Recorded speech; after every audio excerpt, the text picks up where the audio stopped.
Welcome to F007 Channel. Dukung terus F007 Channel dengan like, share, comment, and subscribe. Melanjutkan cerita berikutnya dari Battle Through the Heavens.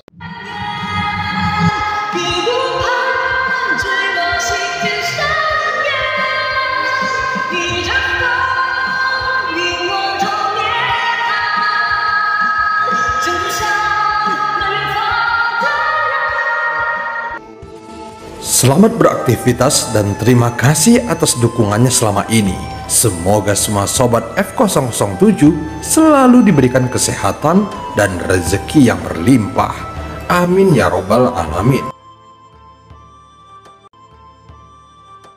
Pada part sebelumnya, dengan menggunakan 7 sumber kekuatannya, Xiaoyan berhasil mengalahkan Tuan Istana Perak. Namun sisa jiwa Ye Chuan berjanji akan mewariskan keterampilan ilmu pedang kepada Xiaoyan.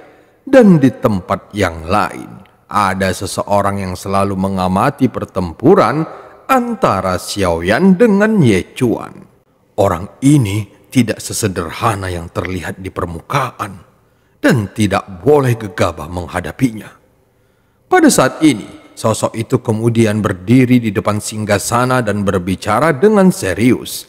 Jika memperhatikannya sekilas, maka sosok ini bisa dikenali oleh Xiaoyan. Orang itu adalah yang dibawanya dari dunia tanpa batas ke dunia sensi. Dan akhirnya sampai pada klan Cimi di dunia besar ini. Hanya saja dia terlihat penuh hormat sekarang. Namun dia hanyalah salah satu avatar milik Cimi. Pada saat ini, sosok di atas tahta sedang memegang dagunya dengan satu tangan dan wajahnya tampak setenang biasanya. Orang ini benar-benar licik dan memiliki banyak rahasia di dalam dirinya. Meskipun aku mengikutinya selama beberapa waktu, aku hanya tahu sedikit tentangnya. Kusarankan mengambil tindakan sekarang juga. Membunuhnya adalah pilihan yang terbaik saat ini. Sosok ini berkata dengan serius. Tampaknya ketakutan terhadap Xiaoyan di dalam hatinya telah tertanam ketika Xiaoyan diam-diam mengambil darah bangsawan dewa asli. Setelah mengikuti Xiaoyan untuk sementara waktu, aku telah menyaksikan pencapaian luar biasanya dengan mata kepalaku sendiri. Selama ini dia sendiri mungkin tidak terlalu kuat, tetapi dia memiliki keinginan yang luar biasa dan sangat sulit untuk membunuhnya. Avatar jiwa Cimi terus berkata. Sosok di atas tahta itu sedikit mengeringit menatap mata avatar jiwa Cimi dan dia tiba-tiba merasa tidak sabar. Mengapa kalimat ini keluar dari avatarku? Apakah aku memintamu mengajariku cara melakukan sesuatu? Sosok di atas tahta itu memarahi dan menatap avatarnya dengan dingin. Kemudian matanya sedikit menyipit dan niat membunuh tiba-tiba melonjak dari tubuhnya. Avatar jiwa Cimi hanya bisa menggertakkan gigi lalu mengapalkan tinjunya dan menangkupkan tangannya. Dia tidak berani mengatakan apa-apa lagi. Segera sosoknya mundur dan langsung berjalan keluar aula. Pada saat ini, mata sosok itu menunjukkan ekspresi yang rumit. Setelah berpikir sejenak, sosoknya bergerak lalu menghilang. Sementara itu Xiaoyan sudah bersiap untuk berjalan keluar dari aula. Namun sebelum pergi, Xiaoyan berhenti sebentar dan menatap Feng Chang. Dia tidak peduli apakah Feng Chang telah berkomplot melawannya sebelumnya. Setidaknya, informasi yang dia sampaikan kepada Xiaoyan benar-benar membuat Xiaoyan berhasil membunuh Tuan Istana. Terima kasih, Xiaoyan berkata dengan lembut. Mendengar ini, Feng Chang segera berdiri dan berkata kepada Xiaoyan lalu menangkupkan tinjunya. Iya Tuan. Feng Chang berkata dengan penuh hormat lalu mengangkat tangannya. Pada saat ini, mata Feng Chang dipenuhi dengan kesunyian. Setelah melihat Xiaoyan pergi, Feng Chang menarik nafas dalam-dalam. Klan dewa asli dari dunia tanpa batas. Mereka berkultivasi dengan ki dan darah. Mereka juga sudah menjadi makhluk yang langka. Dengan kekuatannya, apakah dia harus tetap pergi ke istana surgawi? Tetapi aku tidak tahu apakah dia akan berhasil mengumpulkan segel emas di istana bumi. Feng Chang bergumam dengan rasa iri di matanya. Untungnya sebelumnya Feng Chang tidak meremehkan kemampuan Xiaoyan dan bisa bersikap begitu tenang. Di antara banyak orang kuat di sini, dia adalah orang gila yang tidak takut mati, atau bisa dikatakan dia memiliki keyakinan penuh dan kepercayaan diri yang mutlak.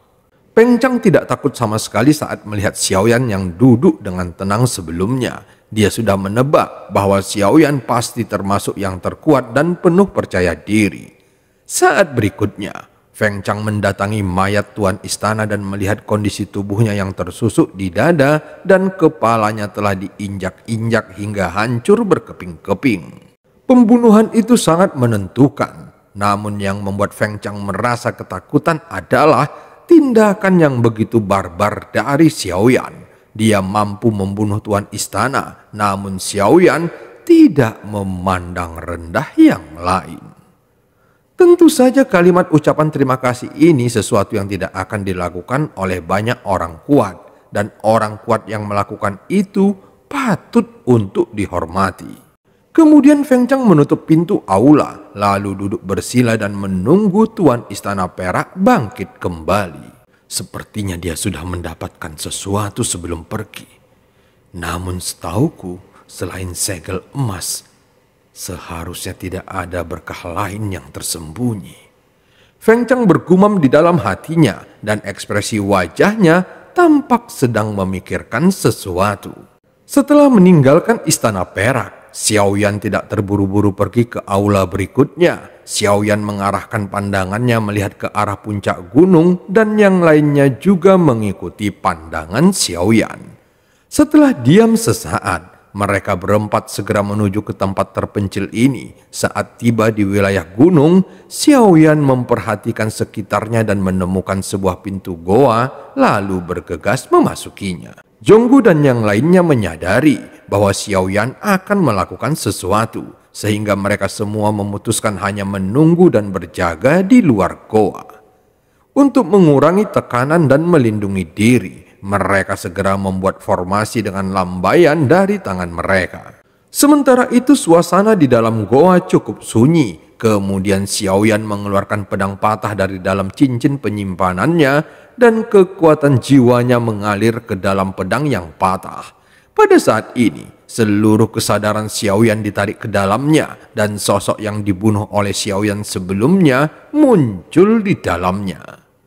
Tentu saja sosok ini adalah Ye Chuan, tetapi tubuhnya tampak tidak memiliki semangat dan dia hanya berdiri di puncak gunung dengan mengenakan jubah putih. Tempat itu tampak subur dengan pepohonan yang berwarna hijau dan burung bangau yang terbang bebas, dan awan serta kabut masih terlihat jelas di sini.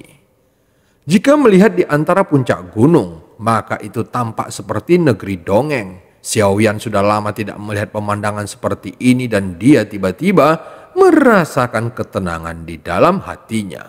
Apakah kamu di sini untuk membalas dendam? Ye Chuan bertanya pada Xiaoyan yang berdiri di belakangnya.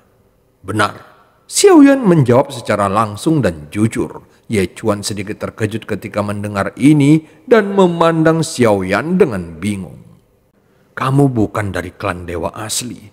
Masalah ini sebenarnya terkait dengan warisan. Xiaoyan sedikit mengerinyit dan itu memang tidak ada hubungannya dengannya. Xiaoyan hanya penasaran dan bukan bertanya tentang warisan. Aku bisa saja memberikannya kepadamu, namun kamu harus tahu bahwa masih ada perbedaan antara ilmu pedang dan pemegang pedang. Berhasil atau tidaknya tergantung pada kemampuan dirimu sendiri. Saat berbicara, Ye Chuan mengangkat telapak tangannya dan cahaya putih melesat ke langit lalu mendarat di telapak tangannya lagi dan berubah menjadi bola cahaya putih. Sebelum mewariskan ilmu pedang panjang, aku perlu memberitahumu. Setelah kamu meneruskan teknik pedang klan Ye, maka kamu harus berhati-hati. Apalagi kamu bukan anggota klan Ye. Jika kamu bertemu dengan klan Ye, maka mereka akan menganggapmu sebagai musuh. Saudara, setujukah kamu jika membiarkanku tetap berada di dalam cincin dan tolong jangan lenyapkan sisa jiwaku? Setelah mengatakannya, Ye Chuan terus memandang Xiaoyan. Tentu saja dia bermaksud memberikan syarat kepada Xiaoyan, tetapi sebenarnya dia ingin menggunakan warisan keterampilan bertarung ini untuk berteman dengan pria kuat seperti Xiaoyan. Aku setuju dengan persyaratan ini. Xiaoyan mengangguk sedikit ketika mendengar ini, dan dia bukanlah orang yang membunuh tanpa pandang bulu. Terima kasih banyak saudara. Ye Chuan menangkupkan tinjunya dan sebelumnya dia seharusnya tetap tinggal di sini. Dengan fakta kekuatan klan dewa asli, seharusnya mereka bahkan tidak bisa menggunakan keterampilan 3 pedang ini. Aku pernah mendengar klan dewa asli menggunakan senjata dengan cara yang kasar dan keterampilan bertarung mereka bahkan lebih sederhana. Pada dasarnya, mereka tidak perlu mewarisi keterampilan bertarung ini. Ye Chuan masih cukup bingung tentang kekuatan klan dewa asli dan dia sebenarnya ingin bertanya tentang hal itu dan memulainya dengan memberi Xiaoyan warisan. Jangan bertanya tentang hal itu, Xiaoyan berkata dengan dingin. Saat mendengar kata-katanya, Ye Chuan tiba-tiba tersenyum pahit. Meskipun dia adalah seorang guru, namun sekarang dia merasa seperti sedang diperas oleh murid-muridnya. Ye Chuan tahu bahwa di masa kejayaannya klan Ye pernah mencapai puncaknya dalam ilmu pedang dan itu tidak dapat dibandingkan dengan klan dewa asli yang memiliki tubuh fisik kuat. Bagaimanapun, karena klan dewa asli, dunia tanpa batas menjadi salah satu kekuatan di antara 9 dunia utama. Hanya karena klan dewa asli yang sangat kuat, mereka dapat mengangkat dunia tanpa batas ke level yang begitu tinggi. Dan itu cukup untuk menunjukkan betapa kuatnya klan dewa asli. Teknik pedang ini disebut tebasan Qian Qiu. Aku akan menggunakannya lagi dan meneruskannya kepadamu. Apakah itu dapat diterapkan pada penggarismu? Itu tergantung pada pemahamanmu. Setelah Ye Chuan selesai mengucapkan kata-katanya, dia mulai memberikan warisan keterampilan ilmu pedang. Keterampilan bertarung tingkat kuno hanya dapat mengandalkan warisan atau dari diri sendiri. Secara alami, Xiaoyan sebenarnya tidak memiliki keterampilan bertarung tingkat kuno. Namun 7 langkah dewa pembunuh juga dapat dianggap keterampilan tingkat kuno seiring meningkatnya kekuatan Xiaoyan. Jika dia bisa menguasai teknik pedang ini, maka seharusnya Xiaoyan bisa menguasai teknik penguasa berat Suan dengan baik. Walaupun Xiaoyan tidak mengkhawatirkan masalah penguasa berat Suan karena keberadaan pagoda emas. Meskipun dia tidak mendapatkan keterampilan bertarung tingkat kuno di dalam pagoda emas, namun di dalamnya ada gerbang tempur yang sebenarnya. Hal itu memungkinkan Xiaoyan menjadi lebih mahir dalam meningkatkan keterampilan bertarungnya. Lagi pula, jika keterampilan bertarung yang baru dipelajari tidak sepenuhnya dikuasai, maka itu bisa dianggap sebagai langkah yang sangat berisiko saat benar-benar menggunakannya dalam pertempuran hidup dan mati. Jika Xiaoyan berlatih di lantai 5 pagoda emas, maka itu bisa meningkatkan kemampuannya. Setelah beberapa saat, kesadaran Xiaoyan keluar dari ruang pedang patah dan tanpa ragu memasuki gerbang tempur yang sebenarnya di dalam pagoda emas.